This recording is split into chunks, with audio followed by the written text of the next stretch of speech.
conteúdo veiculado é de inteira responsabilidade de seus produtores e idealizadores.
(16h07), começa aqui mais um Salutes, um programa que visa o resgate das medicinas tradicionais, a saber, a chinesa, a tibetana e ayurvédica fundamentalmente, e também trazer as técnicas de ponta, o que há de mais novo nas metodologias, nas técnicas, na área médica, na área terapêutica para a saúde e qualidade de vida do ser humano como um todo.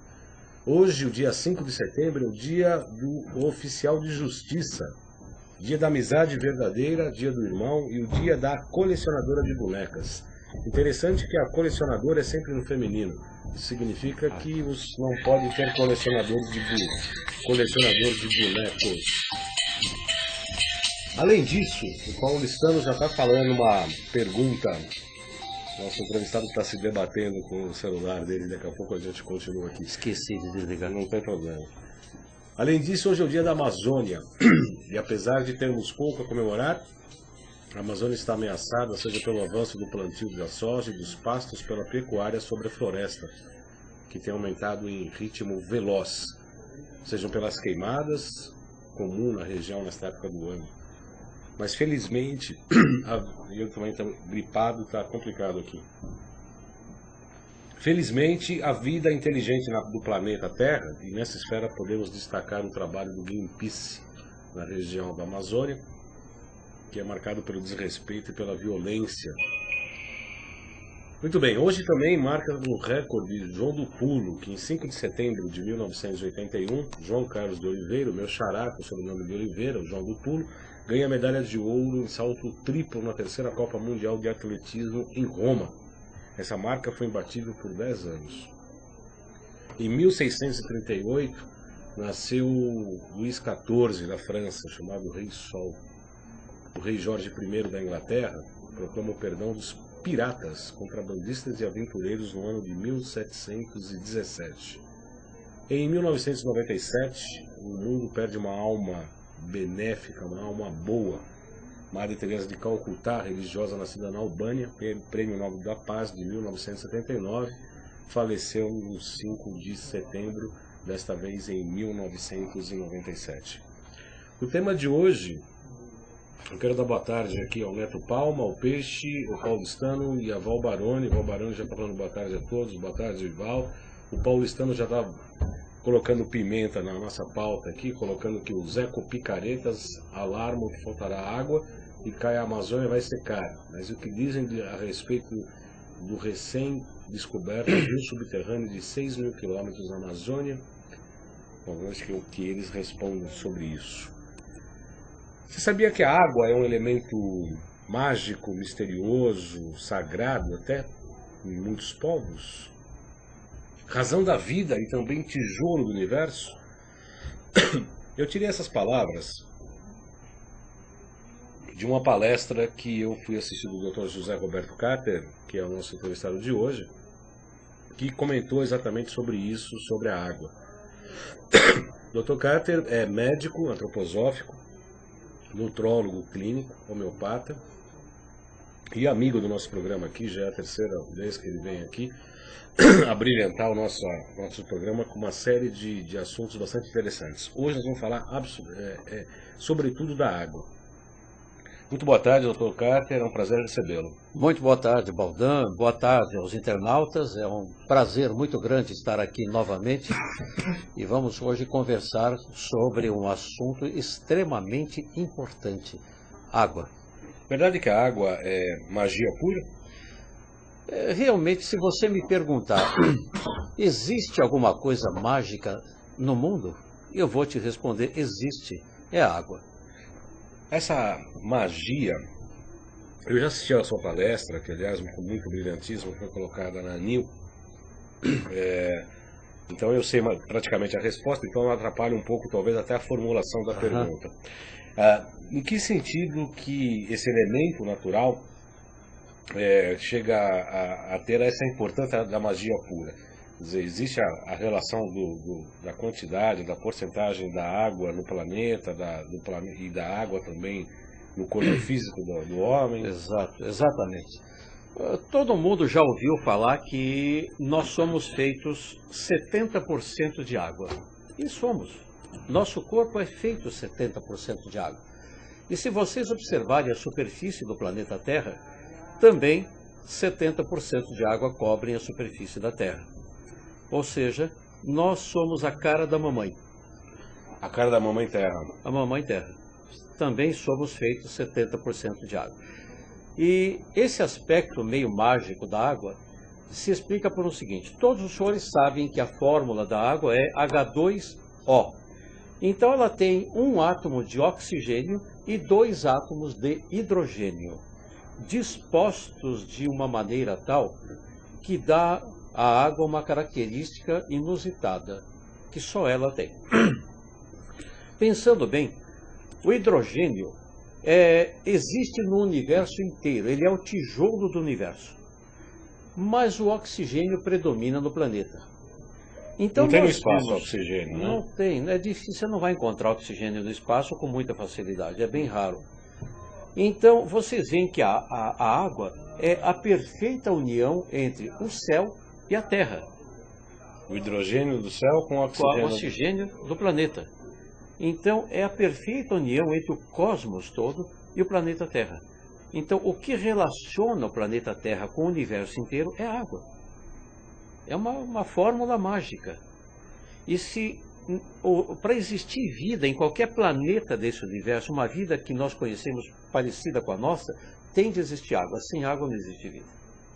Sem água não há vida, não 70% há vida. Do nosso corpo é água, assim como o planeta, a Terra também, 70% é água. A medicina chinesa, como o Dr. Carter também tem especialização, fez curso de acupuntura, a gente discute muito sobre medicina chinesa, inclusive. Quer dizer, a medicina chinesa coloca exatamente isso, que o homem ele tem que, para ter saúde, para ser íntegro consigo próprio e cumprir o seu papel na face da Terra enquanto ser humano, enquanto ser vivo, tem que absorver a energia celeste por intermédio da respiração e as energias telúricas por intermédio do alimento, dos legumes, enfim, do alimento. Quer dizer, dá para fazer uma associação com essa imagem do hidrogênio com o oxigênio, com a energia yang do céu, com a energia yin da Terra. A água é o meio, ela está no meio. É o intermédio. É o intermédio entre o yang do cosmos e o yin da Terra. A água ocupa o lugar do meio. Assim como na nossa Constituição, a nossa cabeça é arredondada como tudo que é cósmico, é a nossa parte cósmica. Já os nossos membros são alongados, como as árvores, por exemplo, então, são terrestres.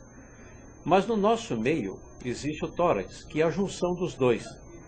E aqui realmente representa muito bem o que ocorre com a água. Aqui circula o sangue, circula o coração, que é o regulador do funcionamento do sangue, da circulação sanguínea. Então, a água ocupa no meio. A água, na verdade, ela pode ser chamada de meio, porque ela une tudo. Se você soltar uma gota de água no espaço, ela tem a conformação esférica. Ela adquire a conformação de uma bolha esférica. Então, ela procura reunir tudo que é separado. Ela é o meio, ela remedeia, remédio, médico. Tudo isso quer dizer mediar. Mediar. Está no intermédio. E a água sempre foi ligada à cura desde o início dos tempos. Ela foi ligada à religião e ela foi ligada também ao erotismo. Agora, os médicos já não se lembram mais do aspecto terapêutico da água, isso é uma pena. Mas as religiões e o erotismo mantêm esse culto à água. Eu gostaria que o senhor explicasse um pouco, o senhor acabou de dizer algo bastante profundo, bastante importante. Eu gostaria que a gente pudesse explicar com um pouco mais de detalhe. Primeiro, vamos falar um pouco da água na religião e no erotismo, e por que a ciência, de uma maneira geral, e a medicina como um todo, acabou tendo essa ruptura com esse aspecto mais mágico, ancestral, mais visceral, por exemplo, da água, Dr. Cátia? A parte terapêutica, a parte médica da coisa, depois do iluminismo na evolução do pensamento humano, né, do kantismo, passou a acreditar naquilo que ela pode pesar, medir, sentir com os 5 sentidos. Se não for assim, eles não acreditam. Aristotélico mesmo. Exato. Né? Então, o que ocorre? A religião, ela sempre vê na água um aspecto bastante assim, religioso, religare, que nos liga ao cosmos novamente. Tá? Tanto é que grandes eventos religiosos da humanidade envolvem a água, certo? Por exemplo, vamos pegar Moisés, um grande líder religioso, né? Um dos monumentos israelenses. Moisés, diz a lenda, foi encontrado boiando nas águas. Pela esposa do faraó. Exatamente, que o criou como filho. Outro exemplo do domínio que Moisés tinha da água foi a passagem do Mar Vermelho, onde ele abriu, o seu poder abriu o Mar Vermelho para a passagem do povo israelense fugindo dos egípcios. Né? E quando, após a passagem dos israelenses, quando vier o exército egípcio veio, o mar se fecha. Então você vê que a história de Moisés é toda ligada à água. A história de Moisés é água do começo ao fim. Tem uma passagem bíblica, inclusive, Dr. Cátia, que eu gostaria da sua interpretação, que é justamente numa hora em que Cristo está passando com os seus... É uma linguagem absolutamente simbólica, obviamente, porque ele fala assim, estava uma tormenta no mar e tal, e Cristo estava dormindo. Quer dizer, como estaria dormindo com uma tormenta daquelas? Mas, de qualquer maneira, enfim, ele estava na cabeceira do barco, estava passando por essa tormenta e tal. Aí ele levanta, acordam ele, mestre e tal, e ele vai lá e acalma e chama os homens de pouco café. Vocês estão de muito pouco café, porque, né? Ou seja... essa água seria alguma coisa ligada ao corpo astral, algumas questões mais emocionais, e você tem que ter a fé também como uma espécie de domínio sobre esse elemento? Além de Moisés, você tocou no caso de Jesus Cristo, vocês veem que a água também foi importante na vida de Cristo. Ele se tornou Cristo após o batismo no Rio Jordão. O batismo naquela época não é como hoje, não, que é simbólico você jogar uma aguinha na cabeça da criança. Naquela época o Batista, e João foi preparado para isso, colocava o sujeito dentro d'água completamente e deixava ele lá quase 4 minutos. Quando o sujeito estava morrendo, o espírito dele ameaçava sair do corpo, ele tinha uma visão do mundo espiritual, então ele se dizia batizado. É mesmo? Com Jesus de Nazaré foi a mesma coisa, mas um pouco mais profundo. Naquele momento, para que o Cristo assumisse o corpo de Jesus de Nazaré, foi preciso que o Espírito de Jesus de Nazaré saísse. Isso só foi possível graças à água. Esse é o batismo. Ele foi afundado e só João sabia o momento certo. Quando retirou, o Espírito de Jesus de Nazaré abandonou o corpo foi oferecido ao Cristo cósmico. Ele se tornou Cristo no momento do batismo. Antes ele não era Cristo, não. Então, representa a água o renascimento. Sabe? É a saída da morte para a vida novamente. A água é o renascimento. Foi o fato de Cristo ter assumido um corpo humano nesse momento, saindo da água, mostra exatamente a importância que a água tem, até o aspecto religioso nisso. Então hoje se batiza com água, jogando um pouco de água na cabeça da criança, simbolizando esse aspecto de Cristo assumir, estar presente naquele corpo. Maravilhosa explicação. Tá? E o senhor estava falando do renascimento, da própria consciência, do batismo. Obviamente também, fazendo uma analogia, obviamente o Dr. Carter é um obstetra, quer dizer, tem a bolsa do líquido amniótico, né? Somos gerados dentro de uma... Exato. E tem uma curiosidade aí, Baldan, que é muito interessante que o pessoal saiba. Os estudiosos dizem que a vida existiu primeiramente na água do mar. E que nós levamos, a vida, né? A vida, os primeiros vermes, peixes, levou 2 bilhões e 800 milhões de anos dentro da água antes de vir para a Terra. 2 bilhões e 800 milhões de anos. Então, a gravidez dura 280 dias. Então, observe o seguinte, a cada dia de gravidez, os senhores refazem 10 milhões de anos da evolução da vida. A cada dia da gravidez. Exato. E o líquido amniótico, que tem dentro da bolsa, onde você fica imerso lá dentro do útero da mãe, ele é muito parecido com a água do mar. A constituição salina dele é muito parecida com a água do mar. Existe uma... Na psicopatologia eu estudei isso. Como é que chama? Se estuda toda durante a gravidez, inclusive no desenvolvimento do cérebro, toda a evolução da cadeia... de todos os reinos, né? Desde o girino até o mamífero mais... Exato. E o embrião passa por todas essas fases. Ele refaz todo o amadurecimento da vida. O primeiro ano de vida de um bebê é a reconstrução da saída da vida, da água do mar e vindo para a terra. Do ponto de vista, duas coisas, da religião só falou, do ponto de vista do erotismo, como é que a água entra na questão erótica? Bom, você não vê nenhum desses... esse pessoal que gosta de sexo, por exemplo, tem uma banheira no meio. A banheira de hidromassagem, por exemplo, é atraente.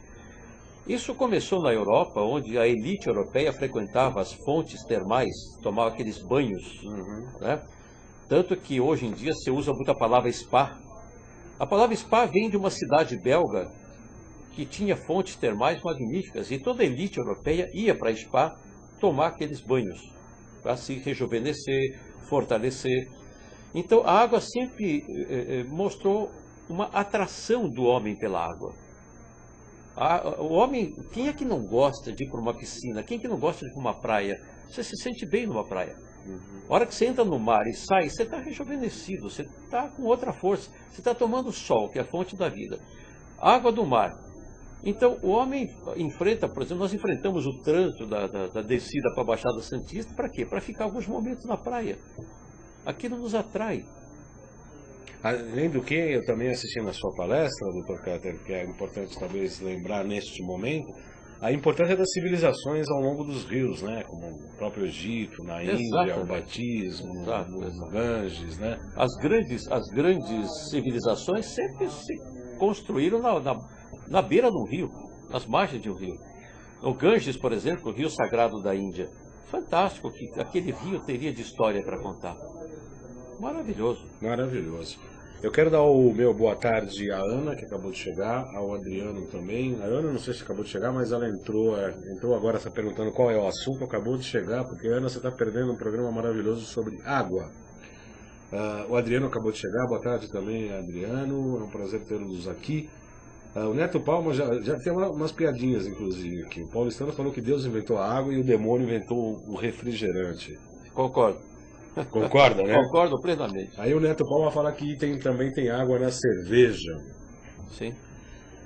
Pessoal, vocês que estão chegando agora, eu peço para que vocês enviem perguntas. A Ana está perguntando qual o tema. É a água como uma substância mágica que faz... Você já perdeu grande parte do programa, mas eu vou falar rapidamente que o oxigênio, o átomo do oxigênio só se encontra na Terra, enquanto que o átomo de hidrogênio só no espaço.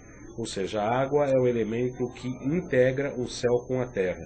70% do planeta é água, 70% do nosso corpo é água. O Dr. Carter está fazendo uma analogia aqui maravilhosa sobre religião, sobre erotismo, sobre medicina e como é que isso se encara dentro de um projeto de qualidade de vida e de saúde, obviamente. Os mitos em relação à água, Dr. Carter. Temos que tomar bastante água, temos que tomar menos água, 6 litros por dia, 2 litros por dia. Existe ou cada temperamento, como sou um médico antroposófico, indica uma quantidade de água ideal por dia. Como é que isso funciona, Dr. Carter? Então, vocês veem que a maior parte dos terapeutas vão dizer aos senhores para tomar aí 6 a 8, 10 copos de água por dia. Eles têm razão, a gente tem que se hidratar. A gente gasta uma quantidade imensa de água no dia a dia. Nós produzimos uma série de secreções, secreção gástrica, urina, a transpiração, o suor. A gente joga muita água para fora, então tem que repor. Não só bebendo água, mas a água contida nos alimentos também você conta. A maior parte dos vegetais, etc., que você come, é água, quase que água pura ali. Então, nós temos realmente que nos hidratar. A quantidade de água que cada um tem de beber é individual. Não dá para generalizar e dizer que todo mundo tem que beber água. 10 copos por dia, não. Tem gente que se beber 6 está ótimo, tem gente que precisa de 10. Depende da atividade física que você faz, do seu biotipo também. Enfim... Da qualidade da alimentação, exato. né? E aqui eu chamo a atenção para um fato importante, que pouca gente sabe. As pessoas idosas perdem a capacidade de sentir sede. Porque a sede já é um processo de desidratação, como o senhor já disse. Exato, né? A sede já é um sinal de desidratação. A gente não devia nem sentir sede. Se você estiver sentindo sede, já está desidratado. Agora, as pessoas idosas perdem a capacidade de sentir sede, mesmo estando desidratadas. Tem que tomar água mesmo não querendo. Mesmo não tendo sede. Não esperem a sede para beber água. Já levante de manhã, tome um copo de água, já deixa na cabeceira, dá um copo cheio já em jejum. E de hora em hora, depois, é bom ingerir um copo de água. Mas façam com que as pessoas idosas da sua casa bebam água quase que de hora em hora. A maior parte dos idosos que morrem e são submetidos à autópsia no IML, 70% deles estão desidratados, mesmo que tenham morrido de outras causas. E a desidratação pode causar outras patologias, obviamente. Pode, ela vai secando, a sua pele fica seca, enrugada, os seus ossos ficam fracos, o cérebro desidrata. E isso contribui para que você perca a memória e tenha doenças degenerativas cerebrais. Agora, com relação a beber água, eu vou dar uma outra dica importante para vocês. Vocês sabem que todos os líquidos têm um grau de acidez ou de alcalinidade. Isso é chamado pH. Né? Quando vocês forem tomar uma água mineral, leiam no rótulo a pH. Ali vai indicar o grau de acidez ou de alcalinidade da água. Como a nossa dieta básica é ácida, ela torna o nosso sangue ácido e a acidez interna predispõe a uma série de doenças crônicas. É importante que a gente combata essa acidez interna. Então, tomem água alcalina. O que quer dizer água alcalina? Aquela que tem pH de 8 para cima. E eu tenho procurado, Dr. Carter. A de 8 já é difícil de achar. Mas tem. Tem. No mercado não é difícil, não. Tem uma marca famosa aí que eu não vou dizer, né? Não vou fazer propaganda de graça. Óbvio. Se quiser fazer um pagamento na nossa conta, a gente até fala. Tudo bem. Mas tem uma água famosa que o pH é 8,04. Tá? Então, olhem o pH. Se esta água tiver um pH abaixo de 7, eu recomendo que não usem, porque vocês estão acidificando mais ainda o seu corpo. E ao beber uma água alcalina, vocês estão combatendo o grau de acidez. O consumo de carnes, alimentos animais, o consumo de açúcar, tudo isso torna o seu sangue ácido. Ora, ao tornar o sangue ácido, o órgão encarregado de tamponar isso, de combater a acidez, são os rins. E sabe o que o rim usa para fazer isso? Cálcio. E ele retira esse cálcio dos seus ossos e dentes, e também dos seus tecidos, em geral. Ora, isso descalcifica. A acidez do sangue torna você um osteoporótico. Isso responde à pergunta a colocação da Ana, que tem... Ana, essa colocação sua aqui é absolutamente polêmica. Eu ficaria muito bravo se eu estivesse sozinho aqui, mas eu vou ficar mais calmo em respeito ao Dr. Carter, porque eu iria brigar com você seriamente por conta do que você escreveu aqui. Apesar que não é responsabilidade sua. A Ana escreve o seguinte, Dr. Carter. A nefrologista Maria Elisa do Amaral Carvalho, do Hospital Sírio-Libanês de São Paulo, escreve o seguinte, abre aspas... O fato de uma pessoa ingerir muita água, peraí que correu aqui, não faz com que seus rins filtrem mais e melhor. li isso num artigo. Aí o Neto Palma pergunta qual a medida da água, a medida diária da água. Isso já foi respondido, eu acredito que sim, mas qualquer coisa o Neto pergunta novamente. E a Ana continua. A recomendação de 2 litros de água por dia não tem nenhum fundamento científico. Primeiro precisa saber o que é fundamento científico. Exatamente. Né? Antes de mais nada, eu quero saber o que é fundamento científico. E não há prova nenhuma de que a ingestão abundante de água seja benéfica. Pelo contrário. Também o que é pelo contrário, se fundamento científico de qual? Do contrário? Muita água faz mal ao organismo, segundo o nefrologista Elias Davi Neto. Ana, você acabou assim, você perdeu que 70% do nosso organismo é água. Se a gente perde água pela formação de hemácias por sangue, pelo suor, pelo sistema linfático, pela hidratação, se água faz mal para a gente, eu discordo do nosso colega nefrologista Elias Davi Neto, aqui que todo o Tocati vai falar. E a Ana ainda continua, para deixar a gente mais nervoso ainda.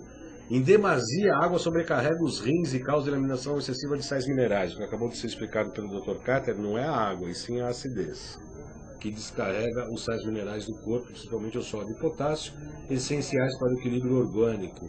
Recomenda-se beber líquidos do mesmo volume de calorias consumidas.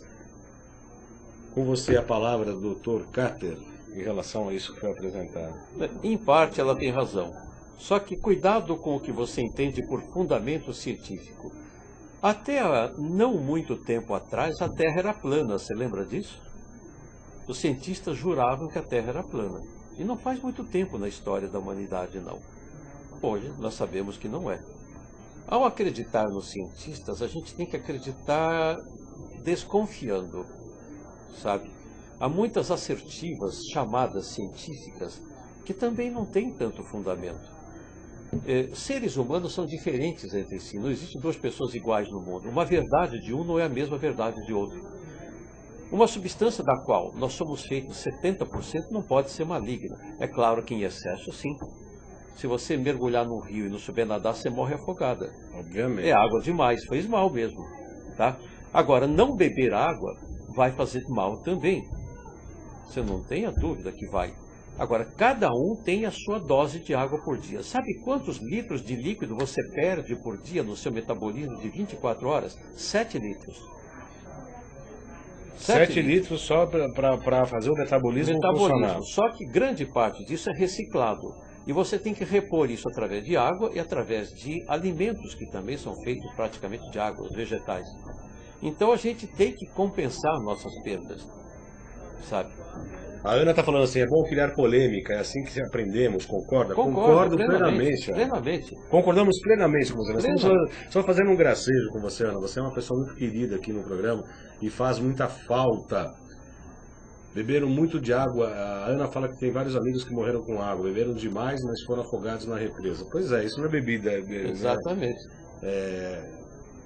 Obviamente que água demais faz mal, mas essa de sobrecarregar o rim, isso é uma grande bobagem. Você é a opinião do Dr. Carter. Obviamente que o rim tem que filtrar. Agora, o funcionamento do rim não depende só da alcalinidade ou da acidez do sangue, da alimentação, como o Dr. Carter falou, que a descalcificação vem por conta da acidez, mas também das emoções, segundo a medicina chinesa. Uma pessoa medrosa vai ter uma insuficiência renal, pode tomar água ou não tomar água. Pode ser que não tome água e é medrosa, vai ter uma insuficiência de rim. E ponto. Não é por causa da água. Tá certo? Tá certíssimo. Então, cuidado com o fundamento científico. É isso que às vezes eu fico tremendo aqui na cadeira. Porque em nome do fundamento científico se escrevem as maiores bobagens do mundo e nós, leigos, engolimos. Quer dizer, eu já não engulo mais. Eu leio e falo, espera aí que eu vou ver isso direito. Vou pensar um pouco para ver se realmente isso faz sentido ou não. Pode ser quem seja quem fale. Qualquer pessoa que fale. Pode ser qualquer pessoa que fale. Maior autoridade no assunto. Eu vou parar, pensar e pesquisar. Tá certo? Corretíssimo. Tá tendo uma discussão aqui no chat interessante. O Carlos Bardal falou que tem 79 anos e não sente água. Não sente sede. Sim, nessa idade não sente. Já não sente? Não. E aí a Ana fala para beber água de coco, que aliás é muito interessante. Aliás, né? ótimo. Aliás, a água de coco, se me permite, você que faz medicina chinesa, Baldan, pode... A água de coco é a água mais equilibrada que existe na Terra. Porque se você toma uma água que cai da chuva, ela tem yang demais. Se você toma uma água que vem debaixo da terra, ela é yin demais. A água de coco está no meio, entre o céu e a terra. Interessante. Então, a água mais equilibrada do mundo é a água de coco, exatamente porque ela tem um componente yang e um componente yin meio a meio, bem equilibrado. Tem estudo sobre o pH dessa água, doutor Cássio? Eu não tenho, realmente eu nunca vi, se existe, eu desconheço. O paulistano pergunta se tomar água com gás é o mesmo que beber refrigerante, se essas bebidas incham a barriga ou se são indicadas. Não, essa água com gás, ela não é muito adequada, ela é bicarbonatada e às vezes tem algum pouco de fósforo junto. O refrigerante não é a mesma coisa que essa água gaseificada, são diferentes.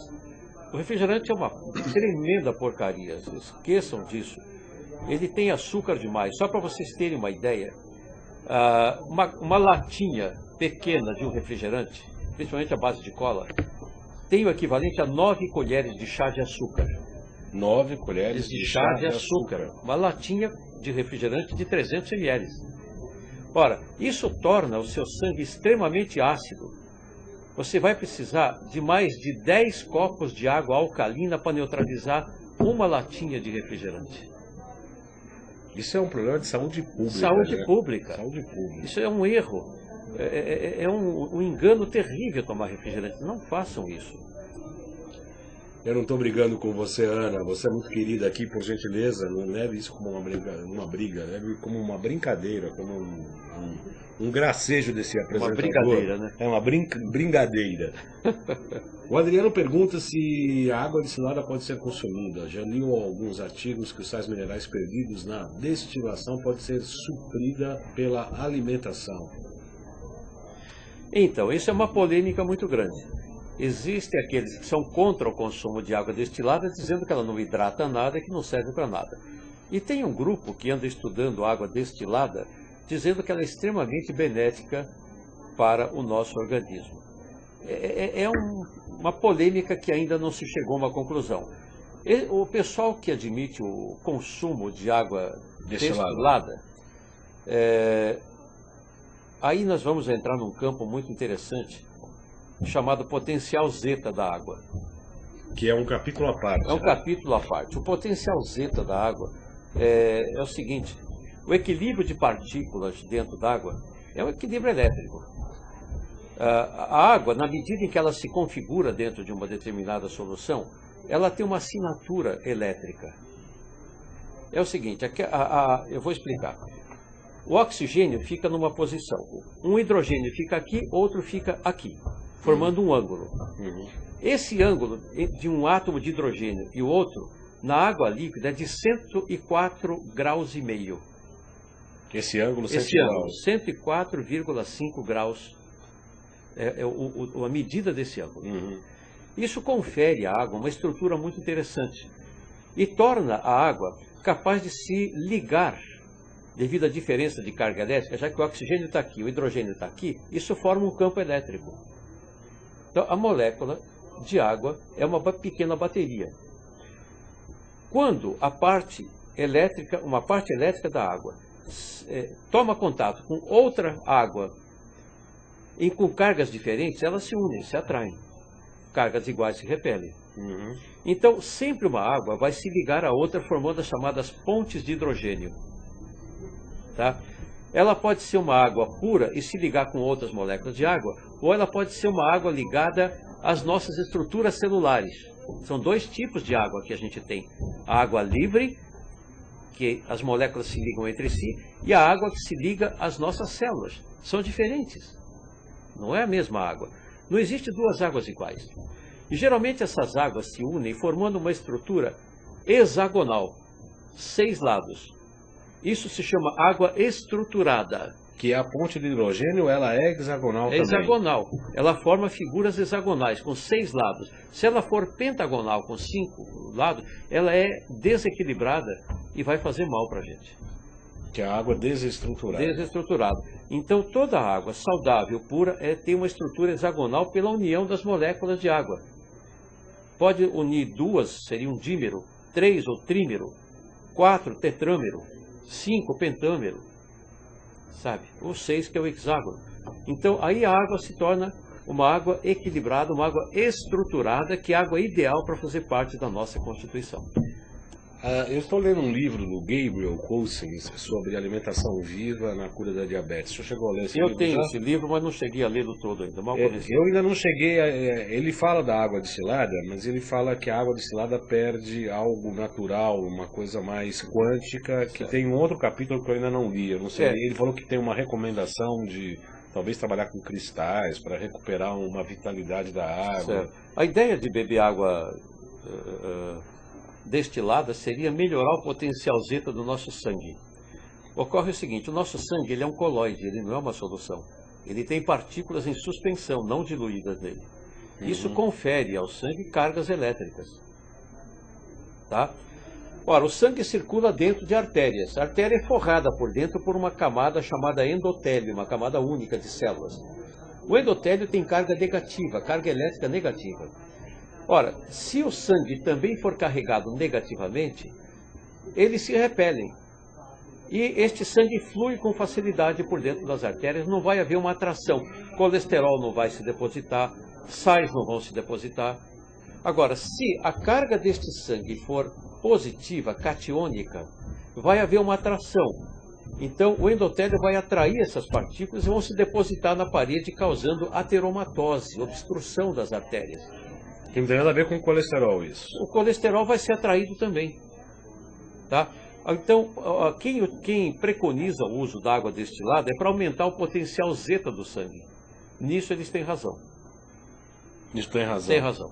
Tem algumas colocações aqui. Eu agradeço o Neto Palma pela escrita que comprova o que a gente estava falando aqui. Ele escreve o seguinte: apesar de não conter nenhuma caloria ou outros nutrientes, sem a água o corpo humano só continuaria funcionando por poucos dias. A perda de 20% de água corpórea pode causar a morte e uma perda de apenas 10% causa distúrbios graves. Numa situação limite, beber água é mais importante do que se alimentar, escreveu Neto Palma. E aí ele fala que, em geral, os adultos devem consumir 35 ml por quilo de peso, crianças de 50 a 60 ml por quilo de peso e lactantes de 150 ml por quilo de peso. Isso quer dizer cerca de 2,5 litros por dia. Isso são estatísticas bonitas de a gente ler e falar, mas não é bem isso. Não. Ele tem, entre aspas, alguma razão, sim, mas como eu disse, é muito individual. Cada biotipo tem uma necessidade diferente do outro. Não dá para generalizar. Ele tem razão em parte. Agora o Neto Palma também vai colocar, ele está colocando duas coisas aqui, Neto, porque depois eu vou lhe pegar na esquina também. Eu vou lhe falar uma coisa. Tem dois outros grandes programas aqui que você está colocando. Olha só o que ele escreve, Dr. Cáter. Eu já sei a resposta, mas eu vou falar. Evite consumir água junto às refeições. Exato. Nesse caso, os líquidos podem causar indigestão, pois dificultam a ação do suco gástrico, responsável pela digestão dos alimentos no estômago. Pode causar gases e flatulência. E ainda como os líquidos saem do estômago mais rapidamente que os alimentos, podem causar aquela sensação de vazio, o que leva muitas vezes a pessoa a se alimentar novamente logo após a refeição. O resultado disso já sabemos: ganho de peso. Não consumir água entre as refeições. Sua opinião rápida sobre isso? Maravilhoso. Plenamente de acordo com o que ele disse. Não beba água meia hora antes de uma refeição e até 1 hora depois. Meia hora antes e até 1 hora depois. Senão você vai diluir o suco gástrico e não tem digestão. Neto Palma continua: quando o intestino não funciona corretamente, o nosso organismo dá vários sinais que algo vai mal, a começar pela pele. A comunicação adequada de fibras e água auxilia a movimentação do bolo fecal, ativando também o funcionamento dos rins e da bexiga e, consequentemente, na eliminação de toxinas. O intestino a gente nem vai começar a falar aqui, porque foi uma palestra do Dr. Cáter que infelizmente eu não pude ir, mas eu acho que a gente vai fazer um programa sobre o intestino qualquer hora dessas, porque o intestino, segundo nós estudamos e eu aprendi com o Dr. Cáter, produz 100 milhões de neurônios, inclusive a dopamina e serotonina, que são substâncias neurotransmissores ligados inclusive ao tratamento da depressão, né, Dr. Exatamente. Mas esse é um outro assunto, porque nós temos inclusive cristais de águas para mostrar para vocês uma experiência do Enomoto. Deixa eu só ler um recado da Ana. sobre a hidrologia médica. Achei super interessante, pois estudo o poder medicinal das águas minerais. O pessoal está participando bastante hoje aqui, felizmente. Ótimo. Não sei quem falou que toma 1 litro de Coca-Cola durante a refeição. Neto Palma, toma 1 litro de Coca-Cola durante as refeições. Neto, para com isso já, né, doutor? Sorte do médico dele. Sorte do médico dele. Vai ter cliente para bastante tempo. Vai gastar uma grana com remédio e com médico. Vai. O Valdir Timóteo pergunta se o doutor tem intenção de algum dia fazer comercial da Coca-Cola. Nem morto. Nem morto. Doutor Carter, o Switcher tá mandando... Quem que tá? É o Fernando? Fernando? Quem que tá no Switcher? Renato. Renato, temos um intervalinho rápido, bem rápido, 16 horas e 47 minutos. Voltaremos em seguida para falar das imagens dos cristais da água. Uma experiência que Enomoto fez no Japão. Vocês vão ficar surpresos com o que realmente a água pode fazer, tanto no universo quanto no nosso organismo. Um intervalo rápido do Renato, voltamos já.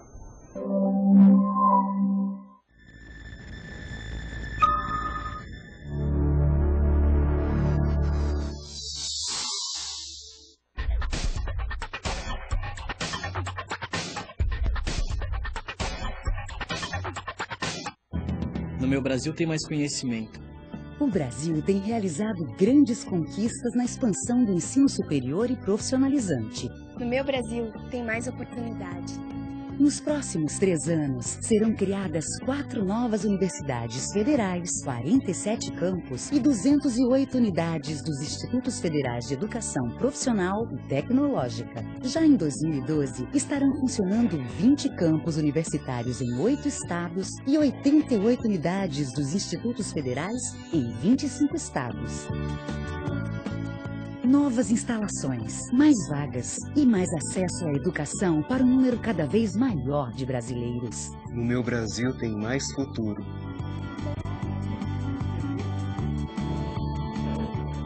Visite o portal do MEC e saiba mais sobre a expansão do ensino superior no nosso país.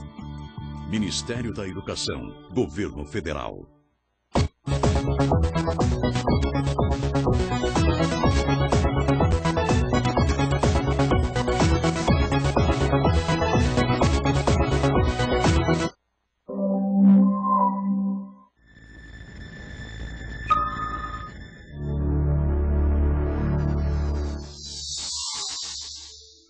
Às 16 horas e 49 minutos, falamos ao vivo da Vila Mariana, da rua Tomás Carvalhal 899, dos estúdios da AltV. Entrevista do Dr. José Roberto Carter. Nosso tema de hoje é água, mistério, magia, a ponte que liga o céu e a terra. E a água do doutor, já perguntaram aqui, doutor Carter, água da Sabesp, aqui em São Paulo, obviamente, água pública. Nós temos umas imagens, mas eu gostaria da opinião, obviamente, do senhor, de como é que se trata a água que bebemos aqui nas grandes cidades. Então, a água que vocês bebem da torneira, seja filtrada ou não, ela é uma água que é coletada de rios, de lagos, que passam por diversas cidades, muitas delas sem tratamento de esgoto. Ali caem animais que morrem, folhas das árvores, frutos podres. Essa água toda horrível, morta, sem vida nenhuma, tem que ser tratada para consumo humano.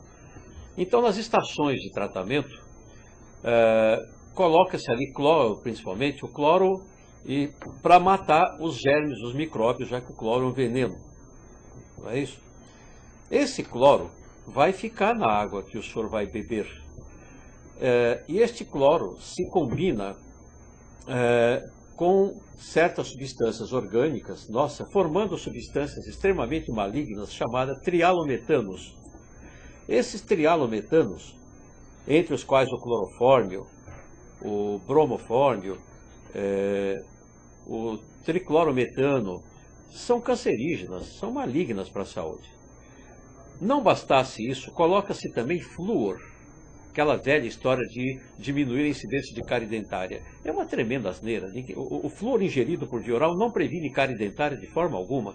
E todas as grandes cidades do mundo já não fluoretam mais a água. A gente sabe que o flúor tem ação tópica, aí ele funciona.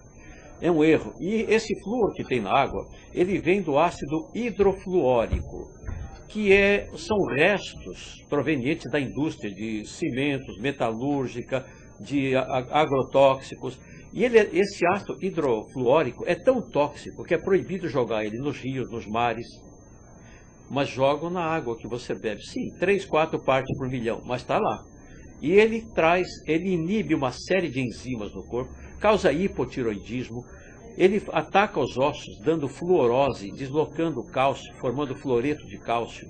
Então ele causa osteoporose, o flúor. Além disso, jogam alumínio para decantar toda a sujeira. Quem tem piscina sabe que joga alumínio para decantar a sujeira e depois aspirar. Esse alumínio também tem na água e vai decantar as partículas do seu sangue, que vão ser depositadas nas paredes das suas artérias, formando ateromatose. E tem muito mais coisa que tem na água que você bebe. E ela é extremamente ácida, essa água. Além de tudo. Além de tudo. Ou seja, completamente inadequada, é uma água morta, sem vida nenhuma. Tá? É uma pena, não deveríamos usar essa água. E esses trialometanos que eu falei, não precisa beber não. Se você tomar banho, ele é absorvido pela pele. E até inalação, você inala aquele vapor da água, você está inalando essas substâncias malignas. O Valdir Timóteo colocando assim, maldita Sabesp, está me matando e eu não sabia. Doutor José, vamos processar a Sabesp? Deveríamos. Vamos fazer isso. Eu vou colocar um abaixo-assinado e colocar essa... O Neto Palma está falando que isso é um fato, o flúor tem ação tópica. E a discussão está colocada aqui, inclusive a gente tem que discutir isso realmente, claro, como um absurdo que estão sendo feito com a nossa própria saúde. Nós estamos só 7 minutos para acabar o programa, Dr. Cata, nós temos uma série de imagens, eu peço ao Renato, que está hoje no Então vamos lá. O Masaru Enomoto está colocando alguns cristais, imagens de cristais. Exato. Antes disso, doutor Cato, quer dizer, a água ela é absolutamente permeável em relação ao pensamento. Fala um pouco dessa experiência. Então, eu vou mostrar uma coisa interessante para vocês. A água tem memória. E essa memória da água já foi discutida por vários médicos, inclusive o sujeito que propôs isso foi um francês chamado Jacques Benveniste, era um homeopata, e dizia que a homeopatia só é possível porque a memória guarda, a água guarda na memória a substância na qual ela é diluída. Isso, na verdade, tem fundamento. Ele foi ridicularizado, mas hoje está sendo aos poucos reabilitado. A água tem memória, sim. Ela grava tudo que passou por ela. Essa variação no ângulo de 104 graus e meio, pequenas variações de angstroms, podem mudar a vibração da molécula. E ela pode gravar. A água é o maior computador do universo. Ela guarda tudo. E é graças a isso que é possível a existência da homeopatia. Tá? Então, eu vou pedir uma coisa para vocês. Quando vocês forem beber um copo de água, antes de beber, diga o seguinte para a água: muito obrigado, e beba. Farei isso. Façam vocês também na sua casa. Desliga um pouco o computador. Muito obrigado. Isso. Você está bebendo uma água estruturada, organizada, com uma energia linda. Se quiser falar também amor, beleza, tudo isso a água vai gravar essa vibração. Nós vamos mostrar para vocês uma experiência de um engenheiro japonês, Masaru Emoto, que congela a água e fotografa no microscópio os cristais que essa água forma. Os senhores estão vendo aí? Olha que lindo esse cristal da água de Buenos Aires, que deve ser mais limpa que a nossa. Exatamente. Olha que beleza, e são 6 partes, são hexagonal, uma água estruturada, né? Aqui você vê formas de pensamentos bons. Olha que cristais lindos que ela forma. Podemos passar, Renato. Esse amor e compreensão. Amor e compreensão. Olha aí, é uma mensagem que a água gravou. Aqui está obrigado em inglês. Thank you. Escrito em inglês, pronunciado em inglês. Thank you. Olha que lindo cristal. Paz, olha que cristal maravilhoso. Tá? Aqui uma água de cachoeira, também tem uma estrutura formada. Né? Gratidão, olha que palavra linda, olha o cristal maravilhoso. Olha que desenho lindo, maravilhoso. Não, uma mandala praticamente. Exatamente. Olha aqui, obrigado. Obrigado em português. Olha aqui, mensagens de amor. São cristais lindos. Obrigado, escrito em papel. Olha, essa experiência, doutor Carlos, parece que você pode escrever em papel e deixar junto da água. Você pode escrever a palavra amor ou obrigado num papel e pôr o copo em cima. Ele também transmite. Olha, a palavra estúpido, olha que cristal que deu, totalmente desorganizado, uma bagunça. Se você disser, você é estúpido, olha o que a água gravou, sem estrutura nenhuma, um caos. Coisa feia, né? Feia. À esquerda, a palavra anjo, falando anjo, e a palavra da Demônio. figura da direita, demônio. Olha que horror que fica. Né? Aí é ódio, né? Raiva. É raiva, olha. Raiva. Esse é demônio. Demônio, olha, sem estrutura nenhuma. Sinfonia de Mozart, olha que coisa linda. Olha que lindo cristal, você tocar um Mozart, Bach, olha que maravilha. Agora, olha o heavy metal que causa, desestrutura tudo. Mas o Imagine, do John Lennon, que é uma música linda, dá um cristal magnífico. Quer dizer, isso quer dizer então, Dr. Cáter, que essas imagens do cristal, baseado numa programação emocional, vibratória da voz, exato, eu consigo mobilizar esses cristais dentro do meu próprio corpo. Exatamente. Por isso que eu pego a água e falo, amor, exato, amor, eu exato, já estou modificando a... Exato. Até o seu prato de comida, se você pegar seu prato onde vai comer e escrever num papel amor ou muito obrigado, e colocar o prato em cima e se alimentar, você está levando uma mensagem através da água contida na comida maravilhosa. Essa comida vai fazer bem para você. Mas tem muitas religiões evangélicos, até os da origem de Cristo, aquela ordem... Como é que chamava aquela ordem? Essênios. Dos essênios? Isso. Quer pedir uma oração para poder se alimentar. Exatamente. Antes. Se você orar antes de comer, você está dando na comida uma vibração magnífica. Os povos antigos sabiam da relação da água com os acontecimentos cósmicos, a ponto de que os grupos de pessoas não tomavam banho na água de lua cheia. Porque diziam que a lua cheia transmite uma espécie de raiva, de agressividade. E não tomavam banho na água de lua cheia. No Himalaia era hábito esvaziar uma represa antes e depois de um eclipse, porque sabiam que a água vai gravar aquela influência cósmica maligna. Fabuloso. Fantástico. Fantástico. Dr. Cáter, não sou só eu que quero que você volte ao nosso programa. Que bom. Aqui tá se falando aqui...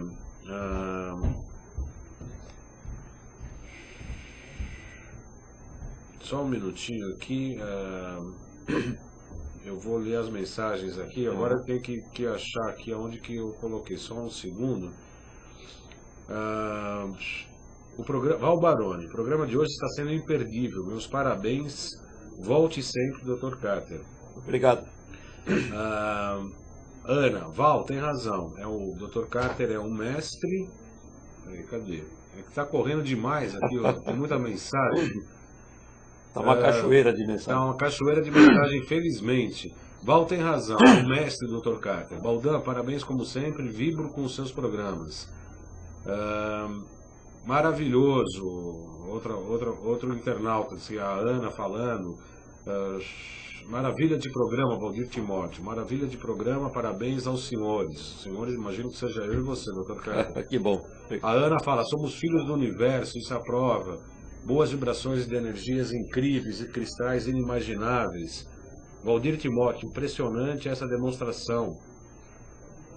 A água geladinha, enfim, tá todo mundo aqui, tá todo mundo parabenizando o programa que já chegou ao seu final. Dr. Cáter, eu agradeço a sua atenção, suas luzes. Muito obrigado. Eu que agradeço a oportunidade, Baldan, de estar com seus amigos aqui, os nossos queridos internautas. Sabe que pode contar com a gente, é um prazer muito grande estar aqui com vocês. É sempre um prazer muito grande também trazê-lo, porque é sempre uma sabedoria muito importante, que você sempre traz aí pra gente, muitas ilustrações. É um médico estudioso, de cabeça aberta, ao mesmo tempo que é estudioso, não é preconceituoso, nem radical em suas colocações. A casa está sempre aberta. Eu sei que o senhor fez uma palestra sobre o intestino, que infelizmente eu não pude ir, mas eu já o convido para daqui 1 mês e meio, 2 meses, a gente marcar, agendar de acordo com a sua agenda. Se eu retornar aqui, obviamente as portas estarão abertas. Muito eu obrigado. Agradeço realmente. O senhor quer deixar algum e-mail, homepage, algum contato de quem quiser entrar em contato direto consigo? O meu e-mail é jrcater@hotmail.com. jrcater. Cáter com K. Tá. @hotmail.com. Fico à disposição. Quem tiver alguma dúvida, por favor, pode passar no e-mail, manda uma mensagem, responderei com prazer. Doutor Adriano perguntou se tem algum contato, site ou mais informações. Acabamos de passar o e-mail pelo chat. Quem não está no chat é jrkater@hotmail.com. Eu agradeço ao Neto Palma, ao Val Baroni, ao Adriano, a Ana, ao Valdir, Timóteo, a Nélida, que chegou agora há pouco. Infelizmente não participou diretamente ao programa, espero que tenha assistido. E Valdir Timóteo, bom, gente, tenho que sair de novo, então, mas o programa foi maravilhoso. Obrigado a todos pela participação, pelo debate. A Ana, obviamente, foi uma brincadeira. Ana, você é muito querida, não deixe de frequentar o nosso site. Por favor, chegue mais cedo e acompanhe desde o início. A Ana pergunta se faz palestras abertas, faz aqui em São Paulo, né, doutor? Faço sim. Lá na ANIL, por exemplo. Na ANIL, você tem algum? Toda a última quarta do mês. Última quarta-feira do mês.